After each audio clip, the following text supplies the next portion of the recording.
Maka Nabi Zakaria kemudian sholat di mihrabnya Maryam itu. Minta sesuatu yang selama ini kata orang terbatas. Apa yang dilakukan? Sholat. Dalam sholatnya minta. Perhatikan cara mintanya. Satu, menyebut nama Allah sesuai kebutuhan. Nama Allah yang dibentangkan sesuai kebutuhan makhluk, itu yang disebut dengan Al-Asma'ul Husna. Jadi Asma'ul Husna itu bukan hanya sekedar dihafal. Tapi itu nama Allah. Husna itu seakar dengan hasanah, hasan. Ya, maksudnya apa? Nama yang ketika disebut melahirkan ibadah, melahirkan jawaban. Jadi Allah bentangkan semua nama terkait semua kebutuhan kita. Anda butuh rizki, sebut ya Razak. Anda butuh ilmu, sebut ya Al-Alim. Ya kan? Anda butuh ketahanan mental diri, sebut ya Sabar. Itu 99 tersebar. Itu rumusnya di Quran surah ke-17 ayat 110. Quran surah 17 Al-Isra ayat 110. Qul id'ullaha awid'ur rahman ayyamma tad'u falahul asma'ul husna. Kalau Anda punya persoalan, segera curhatkan kepada Allah, minta, berdoa.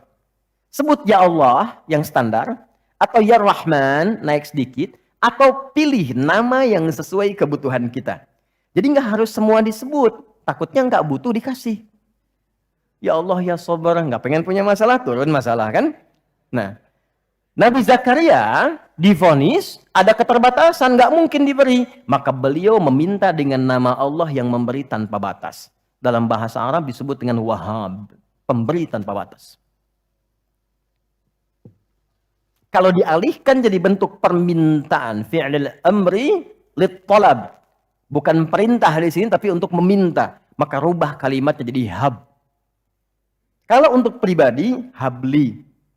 Untuk komunal banyakkan hablana. Karena ini kasusnya pribadi, maka di ayat 38 beliau meminta. Hunalika di mihrabnya Maryam. Da'a Zakaria rabbah. Berdoalah Nabi Zakaria kepada Allah Rabbnya. Perhatikan. Qala rabbi habli. Min ladunka dzurriyyatan thayyibah. Innaka sami'ud du'a.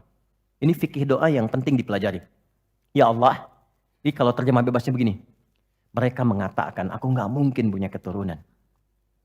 Maka aku memohon darimu saja yang tidak punya batas dalam pemberian. Mereka katakan aku nggak mungkin. Aku mohon kepadamu yang tidak punya batas dalam pemberian. Innaka sami'ud du'a, sungguh engkau pasti mendengar doaku. Kalau kepada yang maha mendengar tidak terkabul juga, kepada siapa lagi aku mesti memohon. Dan ini ada fikih doa, bagus sekali. Jadi kalau berdoa, sebut nama Allah sesuai permintaan. Yang kedua, cari bahasa yang menyentuh. Itu semua Nabi begitu. Nabi Isa saat mengonfirmasi umatnya di hadapan Allah, ya Allah, kalau engkau mau hukum, itu hambamu. Tapi kalau engkau mau ampuni, engkau yang paling banyak kasih sayangnya. Anak ibu sudah mencederai nama baik keluarga. Tiba-tiba datang ke rumah untuk minta maaf. Diterima nggak? Kadang cara menerimanya kan belum tentu langsung baik kan? Ngapain ke sini? Ada yang, kamu bukan anak saya lagi. Oh, lantas anak siapa? Tapi dimaafin juga kan? Lalu dia berkata begini, Pak, silahkan. Kalau papa mau marah, mau pukul, silahkan. Tapi saya anak papa. Tapi kalau papa maafkan, memang papa adalah papa yang penyayang. Yang selama ini seperti yang aku harapkan. Mukul nggak? Demi Allah, meluk. Dan air mata keluar. Nah, ibu saja yang punya rahim. Punya sifat kasih yang dalam. Apalagi Allah yang Rahman dan Rahim. Maka cari kalimat yang lembut. Nabi Zakaria mengatakan, ya Allah, mereka mengatakan nggak mungkin. Maka aku memohon kepadamu yang tak punya batas. Dan kalau engkau aku mohonkan kepadamu tak mengabulkan juga, kepada siapa lagi aku mesti meminta. Dan itu dilakukan dalam sholat. Dan masih berdiri, belum selesai sholatnya. Baru mulai sholat, minta. Apa yang terjadi? Lihat ayat 39-nya.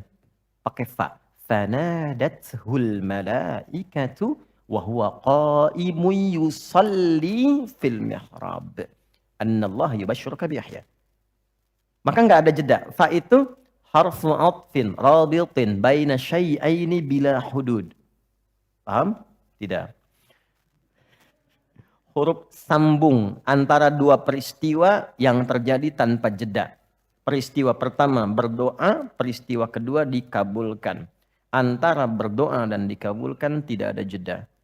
Baru selesai minta, seketika turun malaikat menyampaikan doamu terjawab. Tidak menunggu sholatnya selesai.